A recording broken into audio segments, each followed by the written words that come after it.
Haunted places అంటే interest ఉన్న ప్రతి ఒక్కరికి భాన్గఢ్ ఫోర్ట్ గురించి తెలిసే ఉంటుంది. One of the most haunted places in the world. ఈ ఫోర్ట్ రాజస్థాన్ లోని భరత్పూర్ డిస్ట్రిక్ట్ లో ఉంది. ఒకప్పుడు ఇక్కడ రత్నావతి అనే ఒక రాణి ఉంది. ఆమెను సింగియా అనే ఒక తాంత్రికుడు ఇష్టపడ్డాడు. ఆమెను వశపరుచుకోవడం కోసం తన బ్లాక్ మ్యాజిక్ యూజ్ చేయాలనుకున్నాడు.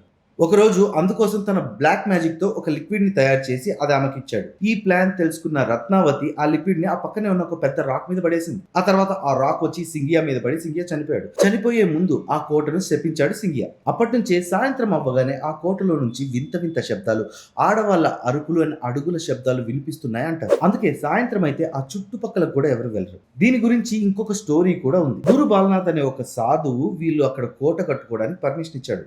అయితే ఆ కోటకు సంబంధించిన నీడ తను తపస్సు చేసే ప్లేస్ లో పడకూడదని ముందే చెప్పాడు. ఆ కండిషన్ మీదే కోట కట్టుకోవడానికి పర్మిషన్ ఇచ్చాడు. అయితే ఆ తర్వాత ఒక రోజు కోటకు సంబంధించి కొత్తగా పిల్లర్స్ కట్టారు. ఆ పిల్లర్స్ నీడ తను తపస్సు చేసుకునే ప్లేస్ లో పడింది. కోపం వచ్చిన సాధువు వెంటనే ఆ టౌన్ మొత్తాన్ని నాశనం చేశాడు. ఇది సెకండ్ స్టోరీ. ఈ రెండు స్టోరీస్ లో ఏది నిజమో, దేంట్లో ఎంత నిజముందో అన్న క్లారిటీ మాత్రం ఎవరికీ లేదు.